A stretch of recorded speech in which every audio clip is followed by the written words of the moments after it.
बिस्मिल्लाहिर्रहमानिर्रहीम एंड अस्सलाम वालेकुम डियर स्टूडेंट। आज के इस वीडियो लेक्चर में हम चैप्टर 8 का बाकायदा आगाज़ करने जा रहे हैं। डियर स्टूडेंट, चैप्टर 8 में हम ज्योमेट्री ऑफ स्ट्रेट लाइन को डिस्कस करेंगे। स्ट्रेट लाइन को ही बेसिकली डिस्कस किया जाएगा मोस्ट ऑफ द टाइम। अच्छा देखिए, जो सबसे पहला कॉन्सेप्ट है वो हमारा जो 8.1 के आगाज़ में होगा वो हमने डिस्कस करना है स्लोप। स्लोप का बेसिक कॉन्सेप्ट आप चैप्टर नंबर 7 में और कुछ थोड़ा बहुत चैप्टर नंबर 6 में भी देख चुके हैं। फिर भी चैप्टर के स्टार्ट से पहले, क्योंकि ये पूरा चैप्टर जो है वो हम डिटेल डिस्कशन करने जा रहे हैं स्ट्रेट लाइन को, तो हम थोड़ी देर के लिए हम स्लोप को थोड़ा सा रिकॉल कर लेते हैं। तो डियर स्टूडेंट, स्लोप आपको पता होना चाहिए। स्लोप हमें किसी भी लाइन का ये बताती है कि वो लाइन है वो कितनी ज़्यादा स्टीप है। सपोज़ कर लें डियर स्टूडेंट, मैंने लाइन आपके सामने ड्रा कर ली।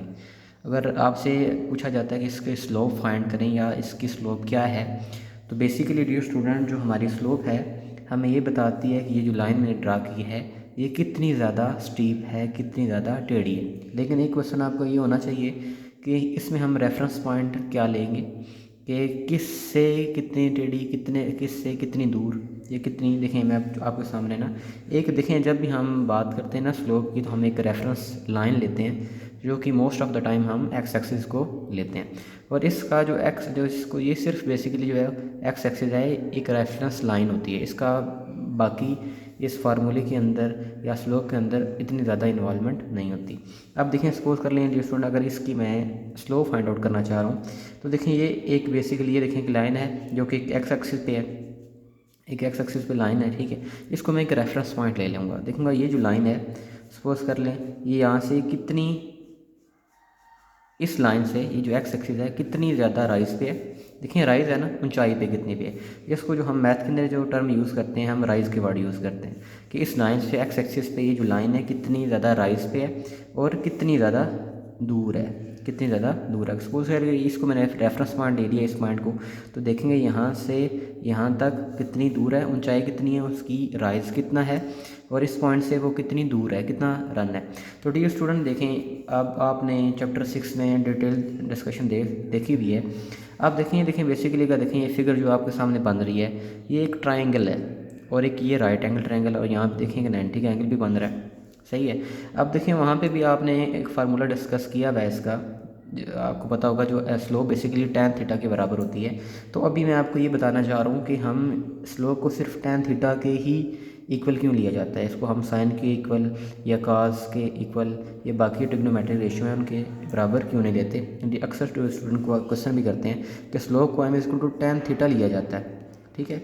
और ये जो हमारे पास जो डी स्टूडेंट फार्मूला है ये आप एक्सरसाइज 1 जो 8.1 है इसके जो स्टार्ट वाले क्वेश्चन है उसमें ये ज़्यादा यूज़ हो रहा है।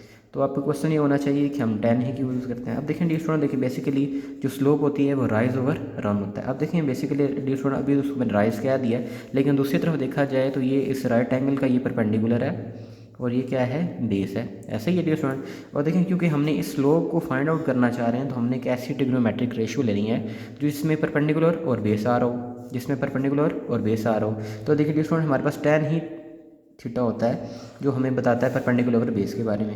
tan थीटा आपको पता है, आप डिटेल से देख चुके हैं चैप्टर 6 में। tan थीटा बेसिकली परपेंडिकुलर और बेस होता है, ऐसा ही डियर स्टूडेंट। अब देखें ये तो हमने मैथमेटिकल टर्म में लिया, लेकिन अब हम जब भी हम स्लोप की बात करते हैं तो हम यहाँ पे परपेंडिकुलर का वर्ड यूज़ नहीं करते, हम इसका वर्ड यूज़ कर रहे हैं राइज का।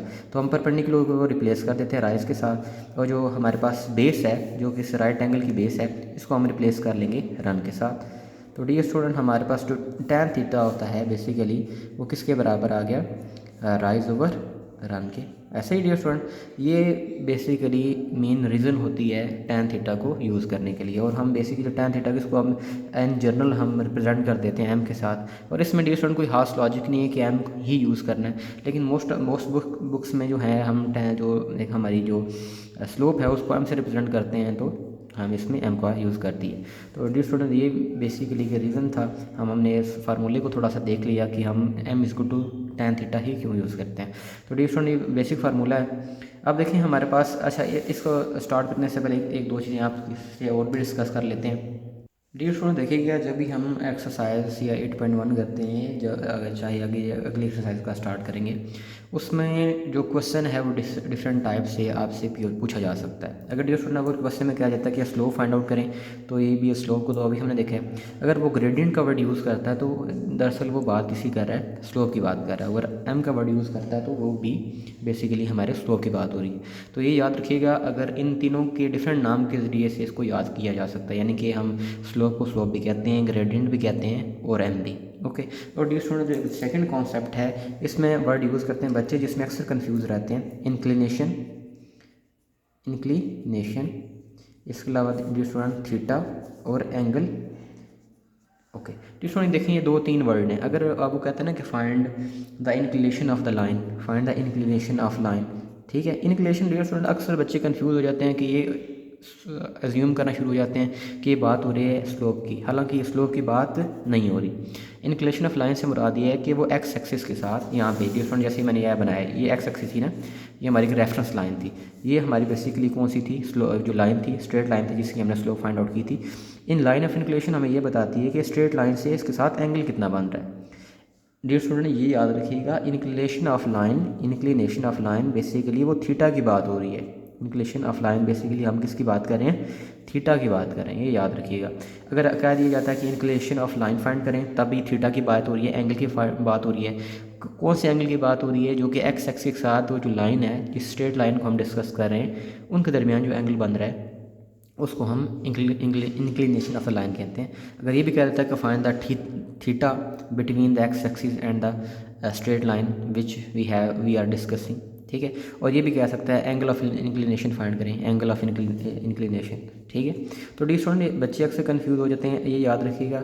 जब भी स्लोप का वर्ड यूज़ हो, ग्रेडियंट का यूज़ हो या एम का वर्ड हो, तो डी स्टूडेंट ये एम की बात हो रही है, हमने स्लोप को फाइंड आउट करना है। लेकिन इंक्लिनेशन ऑफ लाइन आ जाए, थीटा आ जाए या एंगल ऑफ इंक्लिनेशन आ जाए, तो it means that we have to find out theta, ठीक है। वो डियर स्टूडेंट ये बेसिक कॉन्सेप्ट था जो हमने देख लिया। एंड डियर स्टूडेंट अभी जो हमारे एक्सरसाइज 8.1 है उसमें मोस्ट ऑफ द टाइम हम इसी को डिस्कस करेंगे। एक और फार्मूला भी है डियर स्टूडेंट, उसको भी देख लेते हैं। एम जो dear student m equal to क्या बराबर होता है हमारा डियर स्टूडेंट, देखें y2 - y1 x2 - x1। अगर ये एडिशन तब दिए जाता है, सपोज करें ये बेसिकली 2 पॉइंट है, सपोज कहते हैं कि ये पॉइंट है और एक ये पॉइंट है। हमें देखें अगर इसको हम सपोज कर लें, मैं जनरल ले रहा हूँ, वैसे तो इस दोनों पॉइंट को हमने ड्रा करना होता है कार्टेशियन कोऑर्डिनेट में, जिसमें एक्स एक्सिस और वाई एक्सिस लिया जाता है।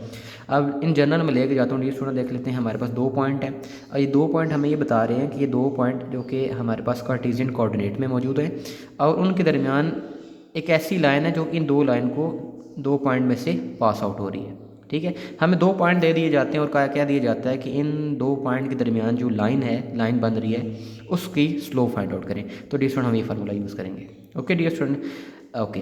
तो डियर स्टूडेंट असल हमने क्या करना होता है, रिक्वायरमेंट के हिसाब से चलना होता है। अगर हमें डियर स्टूडेंट देखें, अब ये फार्मूला है m equal to tan theta.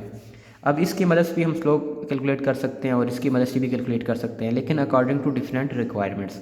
अगर आपको 2 पॉइंट गिवन है, सपोज कर लेते हैं, इसको क्या देते हैं, जनरल में ले लेता हूँ, जैसे 1 2 ले लेते हैं, मैं इसको ले लेता हूँ 4 5, कुछ भी जनरल में पॉइंट ले लिए। 2 पॉइंट आपको दे दिए जाते हैं और क्या दिया जाता है कि इनके दरमियान जो लाइन पास आउट हो रही है उसकी हमें स्लोप फाइंड आउट करके दें। तो डियर स्टूडेंट आप ये फार्मूला यूज़ करेंगे, ठीक है। इसको हम x1 कह लेंगे, तो इसको कह लेंगे y1 कह लेंगे, इसको x2 कह लेंगे और इसको y2 कह लेंगे, और ये फार्मूले इसके मुताबिक हम यूज़ कर लेंगे, तो हम ये फाइंड आउट कर सकते हैं।